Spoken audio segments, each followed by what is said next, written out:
Good morning, students. I am Amos Michael, teaching physics in Mount Zion Matriculation Higher Secondary School, Pudukkottai. So, in this presentations, you are going to see the types of frictions. So, there are three types of frictions already you have discussed in the previous class. One is static friction, sliding friction, and then the rolling friction. And in this class, we are going to discuss about the sliding friction and the rolling frictions. So, static friction we already discussed in the previous class. So, in addition to that, we are going to discuss about the advantages of friction. So, what is a sliding friction? The frictional force present when one object moves slowly over the surface of the another object is known as the sliding friction. What do you mean by sliding? Sliding means moving slowly but continuously. So here the two objects are the sliding board and the boy. So the boy, that is the one object, moves slowly over the surface of the another object, that is over the sliding board, is known as sliding friction. So here the ice hockey, the skiing are some of the examples for sliding frictions. So here you have to note down sliding friction is smaller than static friction. Why? It is easier to keep an object moving which is already in motion than to move the same object from rest, that is a stationary position. Why? Because when an object is already started moving, the irregularities on its surface do not get enough time to lock. Therefore, it is easier to keep an object moving which is already in motion. So, we are going to see a small activity demonstrating the sliding friction. So, the aim of this activity is to determine the value of the sliding frictions. Here, the materials required are wooden block, a table, and a spring balance. So, we have seen this experiment so many times. So, this is nothing but a block of wood, and this block of wood is tied around by using a thread, and this is the spring balance which is used to measure the frictional force. So what is the observation? Let us increase the applied force by pulling the spring balance. So by pulling the spring balance, we will increase the applied force. So the wooden block begins to slide or move slowly. The spring balance shows the reading of 4 newtons. If you look at this diagram here, when the wooden block begins to slide up, the spring balance shows the value of 4 newtons, which is very less than the static frictions of 5 newtons, which we have seen in the previous class. So what is our inference?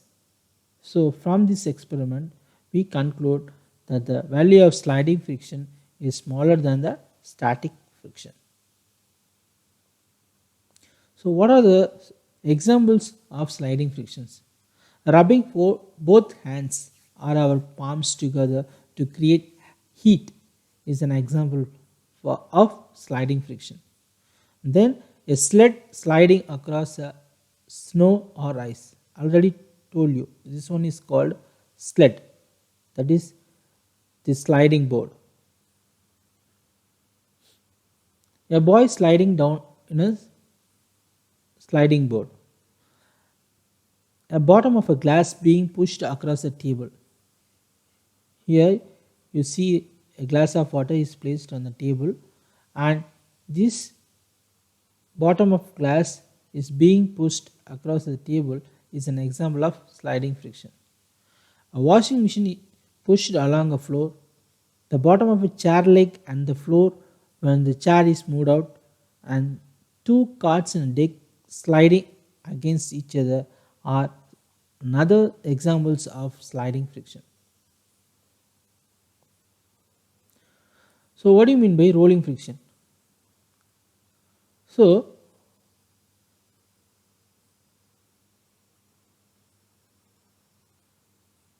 when an object object rolls over the surface of the another object, the resistance to its motion is called a rolling friction. So here, what is that picture? This is the bowling game, and this is the bowling ball, and these are bowling pins. And while you are rolling this ball, what happens? While you are rolling this ball on a lane, this ball rolls down and it finally hits the rolling pins. And if all the pins are get slashed in a single shot, it is said to be a goal.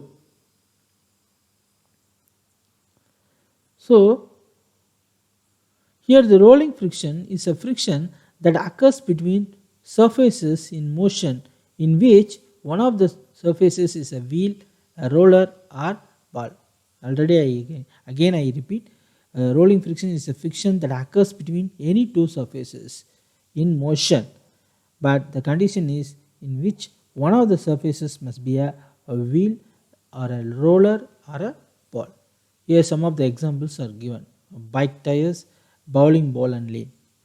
So it is always easier to roll than to slide an object over the another object. That's why rolling friction is very smaller than sliding friction.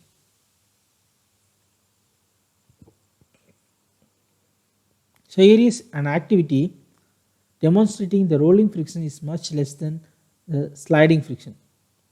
Here you have taken two books. One book is placed on the table, another book is placed on the three pencils, three round shaped pencils, and these pencils, over the three pencils, and the book is placed on the top. So when the book lying directly on the surface of the table, there will be large sliding friction between the surface of the table and the bottom of the book. But when the same book is placed on the round shaped pencils, a small amount of force is enough to make the book move, isn't it? So from this we find that it is much easier to move an object kept on rollers than to slide it, because rolling friction is much lesser than the sliding friction. So here is the comparison between the sliding friction and the rolling friction. So sliding frictions means you have to slide it when one object has to move or slide over the another object. So he is pushing, this object slides over the another object. So this, as you see, this surface is finds very it has a lot of irregularities or imperfections. So he finds himself very difficult to move it, because there will be large sliding friction between the two surfaces. Whereas if the same object is placed over the three rollers, and he finds very easy to move on.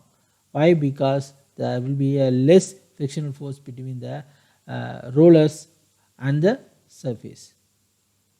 So from that we want to conclude that the rolling friction is less than the sliding friction. So here is another picture that demonstrates the comparison of different types of motions. So this static frictions means no motion. So sliding frictions means sliding. So here is the same examples. So here is an object. He applies a force. He finds himself very hard because there will be much frictional force between the two surfaces. So the object, it doesn't move. Here, once the static friction is overcome, and after applying a small amount of force, the sliding friction comes into play. So this object, it begins to move, and finally if the same object is rolled down, applying a very small amount of force, you can easily roll down the same object, because the rolling friction is very less than the sliding friction and the static friction. The sliding friction is very smaller than the static friction, and the rolling friction is smaller than the sliding friction. What are the advantages of friction? Frictions enables us to walk without slipping. So this is the sole of our shoes, and you can see the grooves in the soles. So this Grooves provides the necessary frictional force between our feet and the ground, so that we can able to walk without slipping. Next point is friction enables a car to move on a road without skidding. So there should be a proper frictional force. There should be a huge amount of frictional force between the tires, surface of the tires and the surface of the road, so that the car will not get slip on. So if the tires are damaged, then naturally you can't stop a car, and it is very dangerous to drive a car with not proper tires, because it may get slide on. Next is friction enables us to slow down or stop a moving bicycle. So friction enables us to slow down a bicycle, at the same time to stop a moving bicycle. For both the actions you need to have a frictional force between the tires and the road. So without frictional force you can't slow down the bicycle, or you can't even stop a bicycle. So friction is an advantage in this scenario. Friction enables us to write and draw on paper. So there should be a minimum frictional force between the tip of your pen or pencil and the paper. Without friction, you can't write anything on the paper. So you need to have a frictional force between the tip of the pencil and the paper. So friction enables us to pick up and hold things in our hands.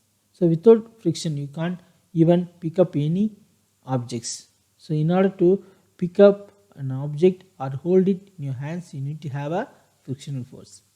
So next point is friction enables us to fix the nail in a wall.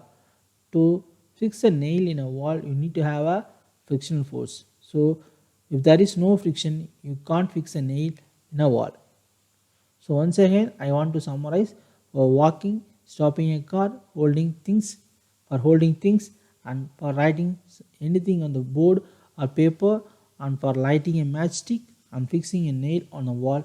So in all these situations, you need to have a friction force. So in these situations, definitely friction will be an advantage. Okay, thank you students. Thank you for your cooperation. I hope you understand the concepts clear. We will continue in the next class. Thank you.